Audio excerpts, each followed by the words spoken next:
ஆண்டவர் இரட்சகருமாகிய இயேசு கிறிஸ்துவின் நாமத்தினாலே உங்களை வாழ்த்துகிறேன், ஆசீர்வதிக்கிறேன். லூக்கா 23:34 சொல்லுகிறது, அப்பொழுது இயேசு பிதாவே இவர்களை மன்னியும் என்றார். ஹல்லேலூயா. பாருங்க, அந்த ஜனங்க இயேசுவை காரி உமிழ்ந்து அடித்து துன்புறுத்தி சிலுவையில் அறைஞ்சாங்க. அவர் சிலுவையிலே மரண வேதனையில் இருக்கும்போது, பிதாவே இவர்கள் தாங்கள் செய்கிறது என்னதென்று அறியாதபடினால இவங்களை மன்னிங்க அப்படின்னு சொல்றாரு. மன்னிப்பு என்பது காட்லி character. Forgiveness is a godly character. அருமையான தேவனுடைய ஜனங்களே, இயேசுவை ஏற்றுக்கொண்ட தேவனுடைய பிள்ளைகள் கூட இன்னைக்கு மற்றவர்களை மன்னிக்க முடியல, கூட பிறந்தவங்களை மன்னிக்க முடியல, மற்றவர்களிடத்துல மன்னிப்பை வெளிப்படுத்த முடியாதபடி எரிச்சல்கள் பொறாமைகள் நிறைந்தவர்களாய் வாழ்றோம். ஆனால் இயேசுனிடத்திலிருந்து நாம் இயேசுனுடைய பிள்ளையா இருக்கிறீங்களா?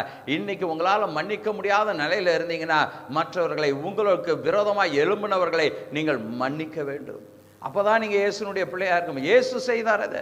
சிலுவையில் அவர் தொங்கி மரண வேதனையில் இருக்கும்போது, பிதாவே இவர்களுக்கு மன்னியும் ஆண்டவரே என்றார். அந்த மன்னிப்பை, மீட்பை தேவனிடத்திலிருந்து இயேசு நமக்கு பெற்று தந்திருக்க. எவ்வளோ பாவம் பண்ணி இருக்கோம், எவ்வளோ அக்கிரமங்கள் மீறுதல்கள் இருக்கு, இவைகள் எல்லாவற்றிலிருந்தும் இயேசு நமக்கு தேவனிடத்திலே மன்னிப்பை பெற்று தந்திருக்கிறார். அவருடைய மரணம், அவர் ஜீவனை விட்டு, இரத்தத்தை சிந்தி ஜீவனை விட்டு நமக்கு மீட்பை வாங்கி தந்திருக்கிறார், மன்னிப்பை பெற்று தந்திருக்கிறார். மன்னிப்பை அனுபவிக்கிறவர்களாய் இருக்க வேண்டும். நாமும் மற்றவர்களை மன்னிக்கிறவர்களாய் இருக்க வேண்டும். ஆம் தேவனுடைய ஜனங்களே, இப்ப மன்னிக்க முடியாத மனநிலையில இருந்தீங்கன்னா ஒரு விசை கண்களை மூடுங்க. உங்களுக்காக நான் ஜெபிக்க விரும்புகிறேன். எங்களை அதிகமாய் நேசிக்கிற எங்கள் அன்பின் ஆண்டவரே, இயேசுவே, நீர் சிலுவை மரத்திலே பிதாவே இவர்களை மன்னியும் என்று சொன்னீர்.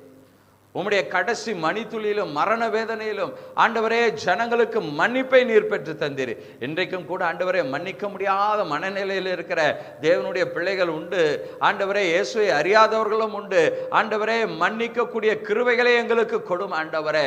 ஆண்டவரே, அநேகரை மன்னிக்க முடியாதபடி இருதயத்தில் ஆண்டவரே வருத்தத்தோடு வேதனையோடு இருக்கிற உம்முடைய பிள்ளைகளுடைய இருதயத்திலே ஒரு பெரிய மாற்றம் உண்டாவதாக. மன்னிக்கக்கூடிய கிருபை உண்டாகட்டும் ஆண்டவரே. மன்னிக்க கூடிய மனநிலை அவர்களுக்கு உண்டாகும்படியாய் ஜெபிக்கிறேன். ஆண்டவரே, எவ்வளவு பெரிய கிருபையை கொடுத்திருக்கிறீர். உம்மை நாங்கள் நோக்கி பார்க்கிறோம் ஆண்டவரே.